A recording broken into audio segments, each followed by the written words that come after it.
అలాగే తిరుమల లడ్డూల్లో కల్తీ నెయ్యి వ్యవహారంతో ఏపీ దేవాదాయ శాఖ అప్రమత్తమైంది. దేవాలయాల్లో వినియోగించే ఆవు నెయ్యి నాణ్యత వివరాలను దేవాదాయ శాఖ సేకరిస్తోంది. ప్రముఖ దేవాలయాల్లో ఆవు నెయ్యి కొనుగోళ్లపై ఆరాధిస్తున్నారు.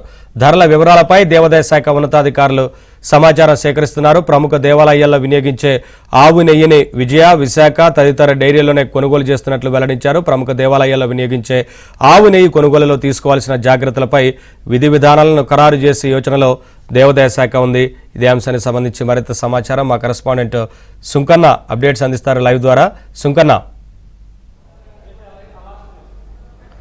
నవీన్, కలియుగ దైవం వెంకటేశ్వర స్వామి లడ్డు ప్రసాదం కల్తీ అవడంపై హిందూ సంఘాలు భక్తులు కూడా మండిపడుతున్నటువంటి పరిస్థితి. మరోవైపు వెంకటేశ్వర స్వామికి ప్రీతికరమైనటువంటి శనివారం కావడంతో తెలిసి తెలియక ఏదైతే కల్తీ అయిన విషయం తెలియదు కాబట్టి లడ్డు ప్రసాదం తిన్నాము, మమ్మల్ని క్షమించండి, అలాగే లడ్డు ప్రసాదాన్ని కల్తీ చేసినటువంటి వారిని కూడా శిక్షించండి అంటే కూడా భక్తులు వెంకటేశ్వర స్వామికి ఏదైతే సంకల్పంలో ఉన్నటువంటి హరిహర క్షేత్రంలో ఉదయం నుంచి కూడా ఏదైతే పూజా కార్యక్రమాలు నిర్వహిస్తున్నటువంటి పరిస్థితి. మనతో మాట్లాడేది కొంతమంది ఉన్నారు.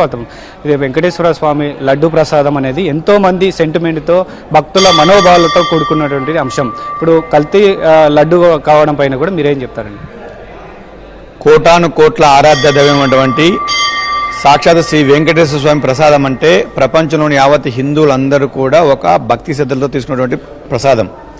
ఆ ప్రసాదాన్ని ఇవాళ గత పాలకులు కల్తీ నెయ్యితోని అపవిత్రం చేసినందుకు మొత్తం హిందూ సమాజానికి గత పాలకులు క్షమాపణ చెప్పాలి. వాస్తవానికి శ్రీ వెంకటేశ్వర స్వామి భక్తులకు అందరికీ కూడా క్షమాపణ చెప్పాలి. మరి ముఖ్యంగా ఈ అపవిత్రమైనందుకు వాస్తవానికి ఈ 5 సంవత్సరాలలో మేము తిరుపతికి వెళ్ళి లడ్డు తీసుకొని ఆ లడ్డును భక్తులకు పంచి ఇవాళ మేము వాస్తవానికి ఈ యొక్క ఒక్క నిమిషం మీరు చెప్పండి. ఓం నమో వెంకటేశాయ.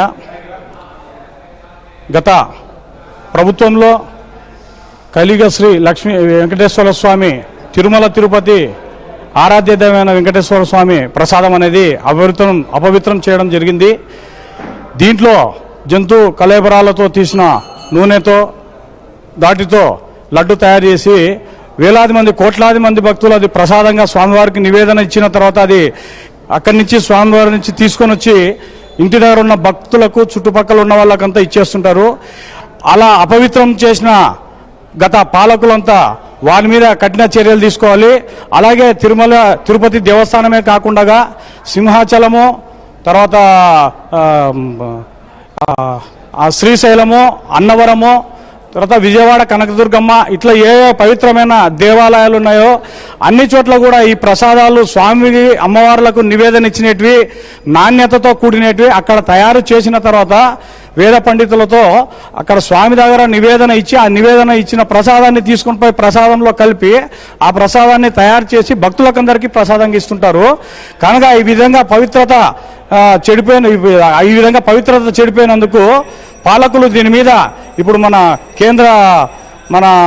నరేంద్ర మోడీ గారు కానీ ప్రధానమంత్రి, అట్లాగే వచ్చేసి మన రాష్ట్ర ముఖ్యమంత్రి వర్యులు నారా చంద్రబాబు నాయుడు గారు కానీ దేవాదాయ శాఖ మంత్రులు కానీ ఇట్లా చేసిన వాటిపైన శిక్షించి వారిని వెంటనే వాళ్లకు తగిన బుద్ధి చెప్పాలని కోరుకుంటున్నాము. అట్లాగే ఈరోజు ఈ విధంగా పవిత్రతకు ప్రసాదంలో పవిత్రత చేకూరినందుకు ప్రతి ఒక్క హిందూ బంధువులందరికీ ఈరోజు సాయంకాలం శనివారం రోజు కనుక ఓం నమో నారాయణాయ అని చెప్పేసి 108 సార్లు జపం చేసుకుని ప్రాయశ్చితం చేసుకుంటే బాగుంటుందని చెప్పేసి కోరుకుంటున్నాము. నా పేరు కల్లే చంద్రశేఖర్ శర్మ, కర్నూలు నగర బ్రాహ్మణ సంఘం అధ్యక్షుడు, అట్లాగే ఆంధ్రప్రదేశ్ బ్రాహ్మణ సేవా సంఘ సమాఖ్య రాష్ట్ర కార్యదర్శి. సో మొత్తం మీద మనం చూడవచ్చు, తిరుమల తిరుపతి వెంకటేశ్వర స్వామి లడ్డు ప్రసాదం చేసినటువంటి కల్తీ చేసినటువంటి వారిపైన కూడా కఠిన చర్యలు తీసుకోవాలి. అదేవిధంగా రాష్ట్రంలోని ప్రముఖ ఆలయాల్లో కూడా లడ్డు ప్రసాదాన్ని కూడా తనిఖీలు నిర్వహించి భక్తులకు నాణ్యమైనటువంటి లడ్డు ప్రసాదాలు కూడా ఇవ్వాలని కూడా హిందూ సంఘాలు భక్తులు కూడా ప్రధానంగా డిమాండ్ చేస్తున్నటువంటి పరిస్థితి. Naveen, thank you Sunkanna, thanks for the updates. अब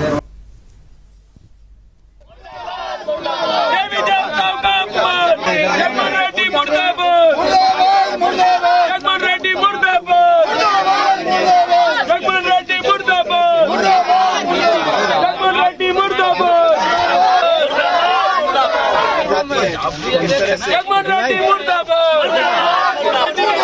सुबह की कार्रवाई होनी चाहिए। उनने हिंदू धर्म को भ्रष्ट करने का काम किया है, देवी देवताओं का अपमान किया है, उसके खिलाफ हवा होनी चाहिए। जगमोहन रेड्डी मुर्दाबाद। देवी देवताओं का अपमान। जगमोहन रेड्डी मुर्दाबाद। जगमोहन रेड्डी मुर्दाबाद।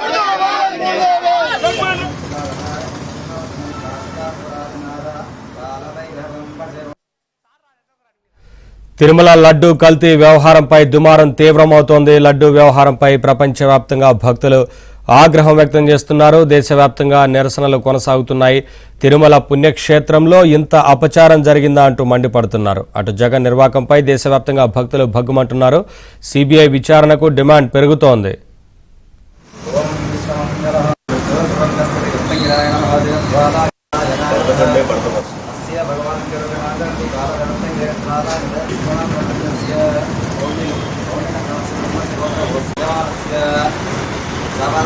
भगवान्